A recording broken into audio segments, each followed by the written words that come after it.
Good morning, everyone, or good afternoon, I should say, and welcome to the IPO Watch Report Media Briefing for 2021.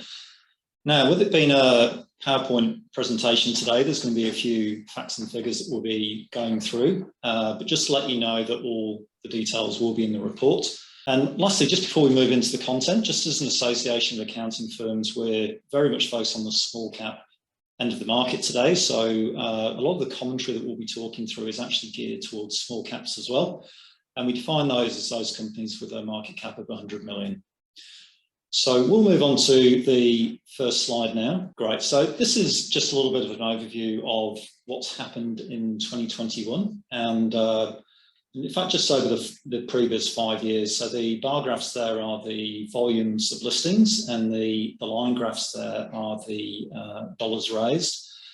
And well, 2021 really proved to be an exceptional year in many ways for the IPO market. We've had volumes we really haven't seen now in the market for quite a number of years. And we first sort of saw the signs of that strong market emerging towards the end of 2020.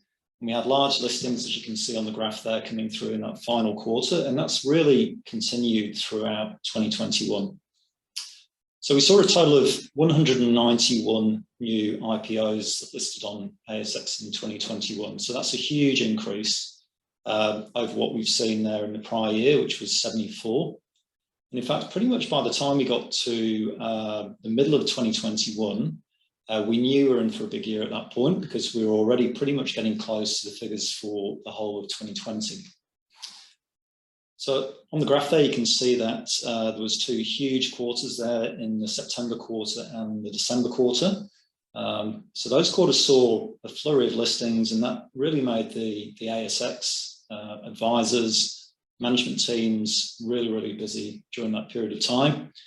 And those two quarters alone saw 130 listings occurring just in that last 6 months. Now, just to give you a bit of context on that, the average of the total number of companies that has been listed on ASX has sort of fluctuated between 2,000, 2,300 listed companies. So to put another almost 200 IPOs into the system really puts that year into context. Now, total funds raised for the year, as you can see, that was $12.3 billion. That was a significant increase to the prior year of just a little bit under 5. Prior year, as you can probably recall, that was sort of heavily influenced by COVID in the start of that year. Now, volume-wise, when we sort of talk about volumes, that's really driven by small cap companies. But when we talk about dollars raised, that's obviously really more geared towards the large cap companies. And one of the main factors that we saw this year, just underlying that increase in the amounts raised, was just the significant amount of large caps we had. So there was 8 companies that listed that had a market cap of more than $1 billion. And in fact, the largest 3 IPOs in 2021 raised almost a quarter of total funds for the year. Now, the largest listing we had was GQG Partners Inc., and that raised $1.2 billion. And that's a very large listing by ASX standards. As I mentioned previously, we're very focused on small caps, and it was a great year for small cap companies. So out of the total of 191 on the left-hand side there, you can see that there's 145 small cap entities. That's pretty much double what we've seen over the past 5 years. And those 145 small caps raised $1.4 billion. Again, that's up significantly on 2020. So you might ask, where did all those companies come from? And we'll talk about individual performance across sectors in an upcoming slide. But suffice to say, the strong volumes were really driven by the materials sector. The materials sector had an outstanding year with 107 listings out of that total of 191. And a number of other sectors also had pretty reasonable years as well, but it was really materials that was dominant. And the last point there, just on share price performance, that's also a subject of a later slide, but 2021 was generally a pretty solid year for share price performance on average. There were some decent gains to be held if you're in the right stock, which is always a challenge, and we'll give you a bit of analysis on that later on as well. So Holly, if we can just move forward now to the next graph, please. All right, so what we've done here is try and highlight some of the stronger performing sectors in 2021. The report itself has got a full analysis of every IPO during the year by quarter, if you need more information. And as we mentioned already, the year was dominated by listings from the materials sector. So that contributed 107 listings, or just over half of all the floats for the year. And 99 of those 107 were small cap listings. Now, that's generally what we'd expect from materials companies. They tend to be focused on the junior exploration side of things. But despite that concentration of materials, there were quite a number of other sectors that had reasonable levels of activity as well.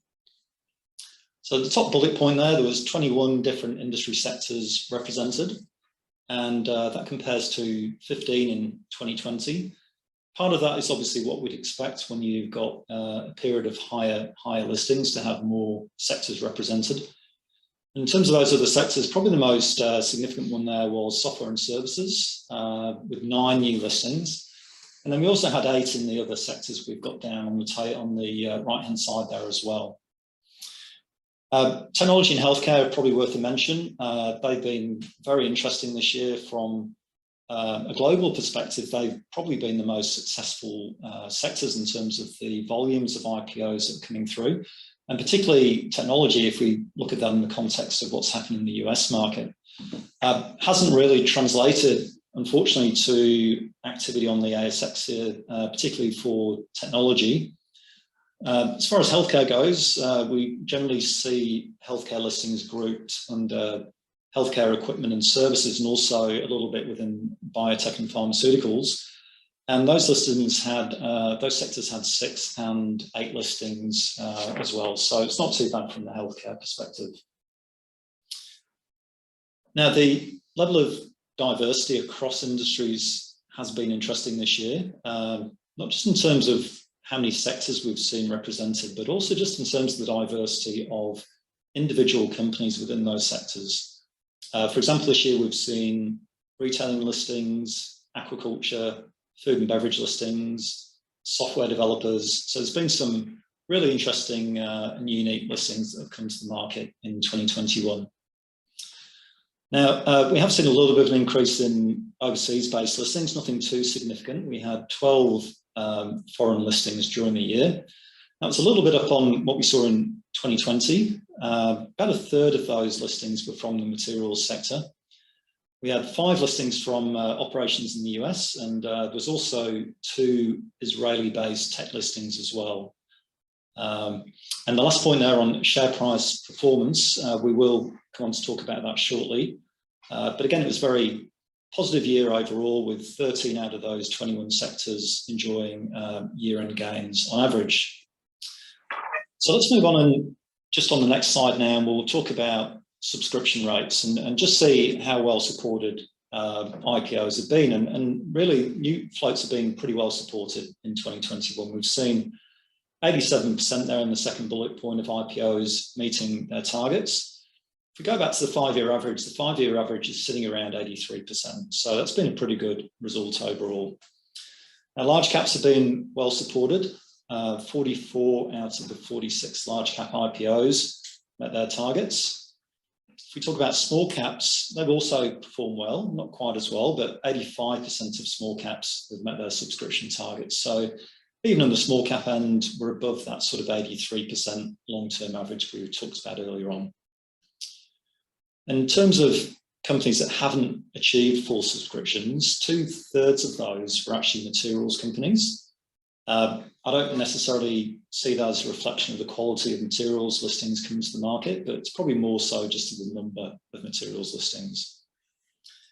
Other sectors which had multiple listings which didn't meet their targets were diversified financials and also energy.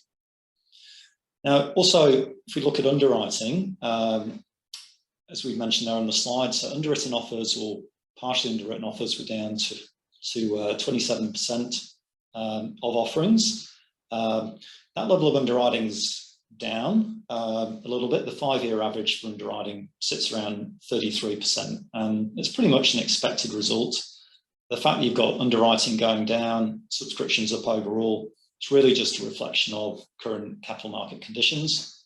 And even those ones that weren't underwritten, 84% of those still managed to meet the targets. So subscription is very positive overall. So let's just move on now, and we'll talk about share price performance. So hopefully everybody can read that graph on the right-hand side. That's really just a representation of the average year-end gains there across each of those industries. And well, new listings performed pretty well on average in 2021 in terms of share price performance. But again, as you'd expect, there's obviously quite a few outperformers and underperformers from individual companies. So we saw a total of 86 out of the 191 companies recorded a year-end gain on average. And in fact, 24 of those 86 actually doubled in value or more. The average year-end gain there was 17%. And that's a little bit above the market generally. I think the awards was up around 12% for the year. So slight bit of outperformance there from new listings. Unfortunately, as is always the case, not all the companies did well. Number of new listings actually underperformed, I should say.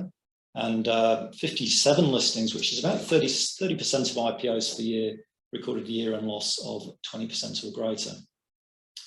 So we talk about day one performance now. 115 companies recorded first day gains, and 12 of those 115 actually had a first day gain of 100%, which is obviously pretty high. On the flip side, we did see 65 IPOs having pretty poor first day performance, and pretty much all of those IPOs were still in a loss position by the end of the year. Now, if we just talk about small caps specifically, small caps did tend to outperform large cap listings. So the average increase for small caps was 19% compared to 10 for large caps. So that might seem quite impressive, but it's actually down quite considerably from 2020. 2020 small caps actually had an average year-end gain of 46%. Again, you've got to take that in context. 2020, we had that big V-shaped sort of movement in the market with, so a lot of that is to do with timing of listing and also recovering the market towards the end of 2020. Now, lithium stocks performed really, really well last year. So the strongest performers were battery metal stocks. So we had Caneco, which I believe is copper, nickel and cobalt. That was up by 478%. And we also had Global Lithium Resources up by 375%, and Lithium Energy Limited, which was up by 318%. Large cap wise, despite a little bit more modest performance, there was also some pretty strongly performing large caps. The leader of those was DGL Group Limited. That was up by 213%. So that was really the standout large cap result.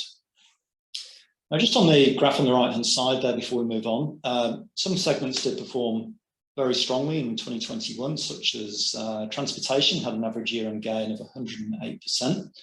Only 3 listings there, so we do need to be a little bit careful that we don't read too much into that. Energy also outperformed other segments with 39%. And also, as you'd expect in a COVID sort of environment, we did have a telecommunications listing this year. So 2020, you probably recall, we had Aussie Broadband that listed. This year we had a company called Pentanet. Performed very well, strong first day gain, and the year-end gain was 112% for Pentanet. So we'll move on now. We're nearly there in terms of the slides and the information. So we thought we'd just give you a little bit more information about resources as well, given that pretty much well over half the listings for the year have been resources companies.